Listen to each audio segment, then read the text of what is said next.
off so my piece of metal doesn't get too hot.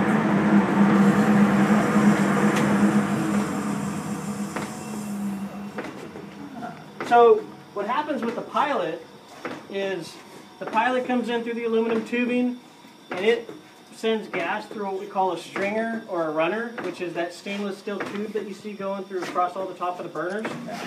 And it, for safety reasons, to make sure that you have plenty of pilot gas going through that runner tube, the flame rod's on the opposite side. So you got to have flame all the way across all the burners, and then the flame rod sends a signal to the flame safe card, says, okay, we got a flame throughout. Then it allows it to fire.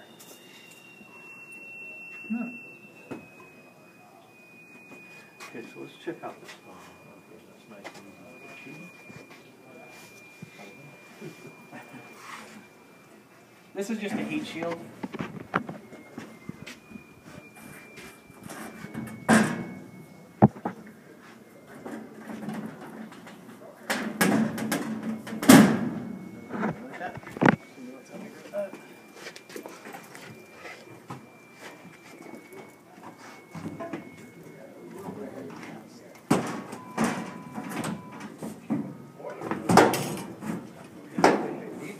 Don't tighten these up too tight, just thumb tight is fine, because it'll expand.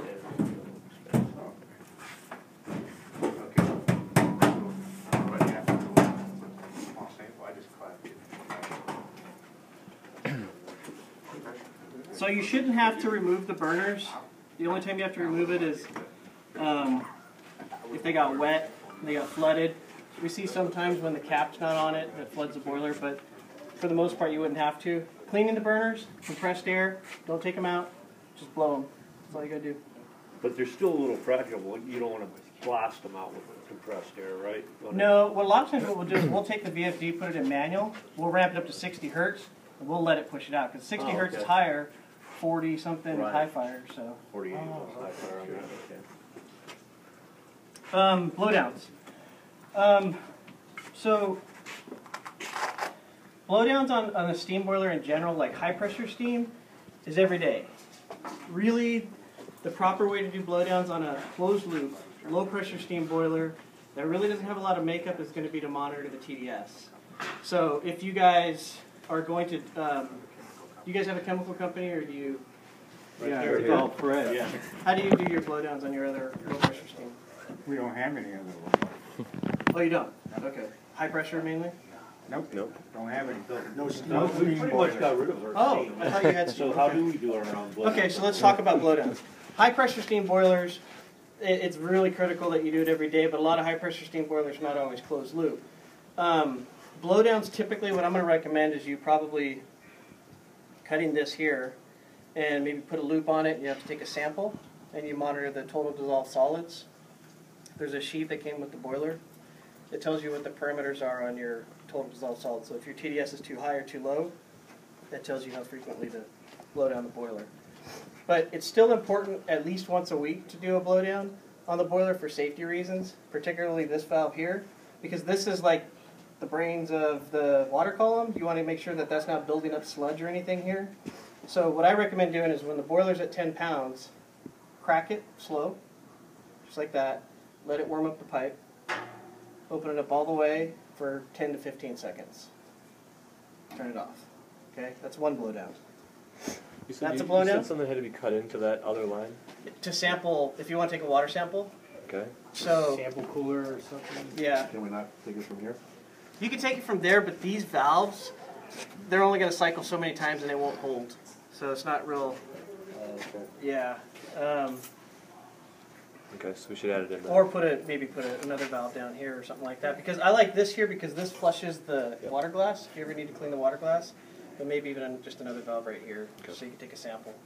You're going to know, once you do a couple of TDS samples, it's not going to change a whole lot because your system's pretty steady. You know what I mean? You're not firing a lot more one day than you are another. It's all pretty gradual and steady. A lot of steam systems that take steam and use it into devices and it doesn't come back, then that's when you're going to have TDS levels all over the map. But you should get a copy of the chart that came with the boiler, and it tells you everything. And who supplies your chemicals? GE, they're here. They're gonna be running a training right after. Okay. they're done. Talk to GE. They'll walk you through all the blowdowns and your chemistry and all that good stuff. So 1, 2, there's one more blowdown valve over here.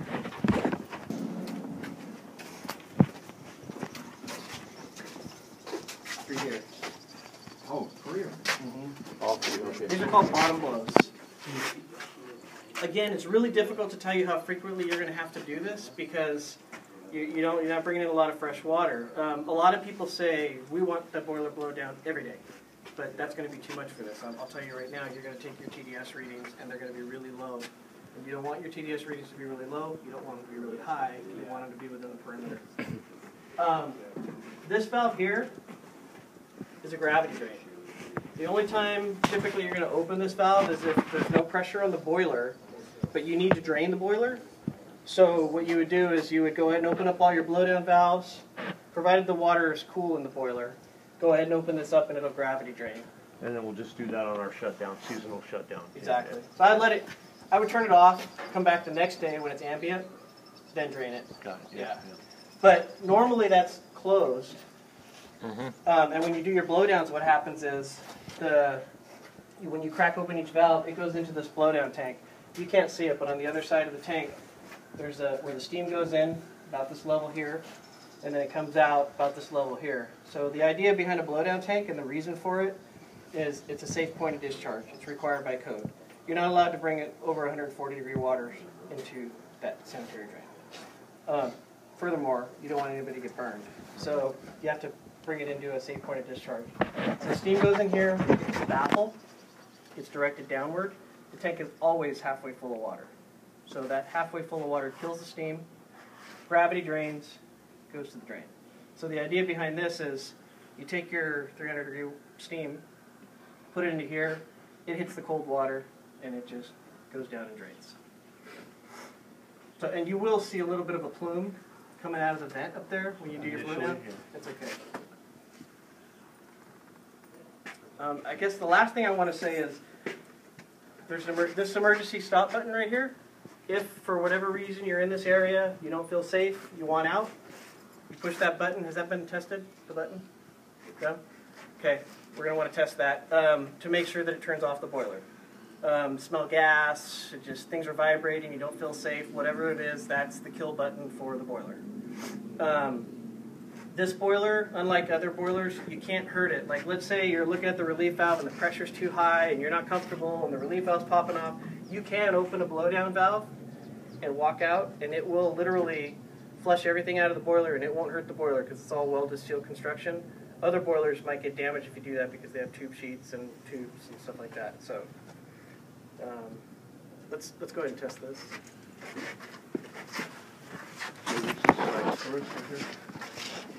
Yes.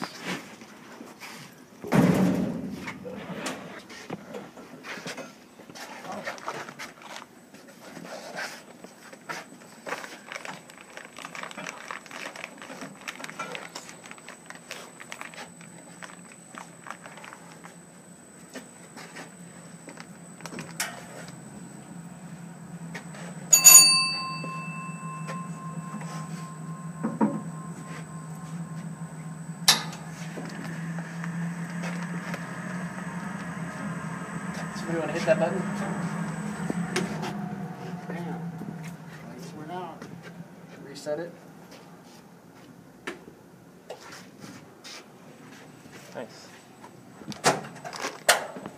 Steve. Oh, these are your extra plugs and gaskets for the tubes. Leave it in here. So we're coming online right now, but then we're going to go right offline again because summer's coming up, right? Yeah. We're going to keep this off all summer long, I take it? Okay. Just curious. We don't know. Yeah. That's up to you That's guys. up to us, yeah. So there's two sample bottles Complete in just those in time little to shut it cardboard off. cylinders there. If you want a second opinion on your chemistry, you just send them to us and we have it tested for free.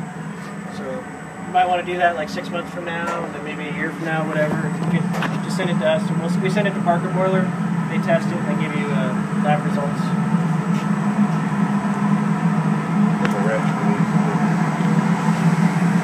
Any questions? Yeah. I do. I'm going to have my guy back on Tuesday. This would be your charge. Yeah, I'll put one of my cards in there. You know, maybe we can keep it somewhere by the blower here.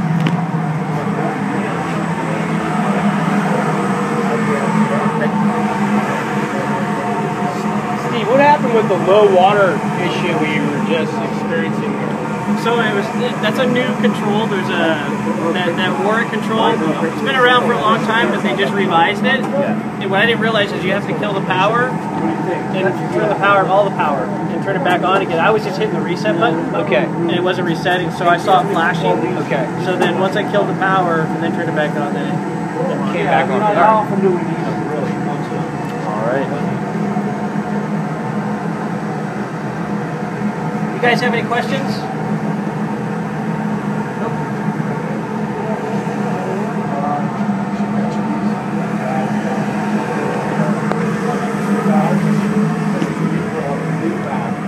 The leak valve goes off in your water, but if it's leaking by, it'll drip out of here. Oh, okay, So good, you'll good. know if it's not good, so you don't have to get up there. There's one there, and there's one in the DA tank we got. So we put those in, and don't need those in there. I think I put that on the change. So when we do the PMs on this, testing the pressure, speaking of the pressure relief valves, we're going to do a once a year PM on it, I take it. We'll go ahead and test our pressure relief valves in. That's a I hate to take, I hate that's to a good test question. something. I get that question about I hate 100 that, times a but year. you're kind of supposed to. Well, if you talk to different inspectors, they'll tell you different things. But for the price of that valve, You don't want to look at. you're you're better off just replacing it. Because once you lift it and you test You're it, gonna- it's not going to hold. It almost seems like they never do. It won't hold. They're going to be leaking. So you might have a $150 valve, but just put a new one on is my advice. A lot of inspectors, sometimes they'll want us to actually bypass all the controls and watch it pop off, like with steam. Really? Yeah, we've had that done before, but they never hold again. They Yeah, I never don't like see- those inspectors. So What's that? you're gonna have to replace it anyway. Yeah, exactly. So, all right, I'm gonna put the doors back on. Okay, we'll use our discretion. Last question. So how often do we have to blow down? I mean, I know we have to, take a sample, measure, protocol, solid. That's a good question. I mean, if you look at the owner's manual, it may tell you once a day or once a shift. Okay. But ultimately, you want to monitor your TDS levels because if you blow down too much, your TDS levels are going to go down. So you're going to find that you're going to have to keep adding chemicals to change your TDS levels to raise them because you're lowering them by blowing it down a lot. So my experience, 30 years I've been doing this with low pressure closed loop steam systems, is once a week for safety reasons, do the water column and the bottom blows just to make sure you don't have any buildup. But more than that, I'd be really surprised if you have to do anything more than that to maintain TDS. But you're going to have to listen to the chemical company because they're going to take a sample and they're going to say, hey, you're high or hey, you're low, and they'll tell you. They're either going to tell you to increase how long you leave the valve open or just do a short burst, so it's not a shorter duration. But regardless, once a week, I feel it needs to be the water column and the bottom blows need to be cycled.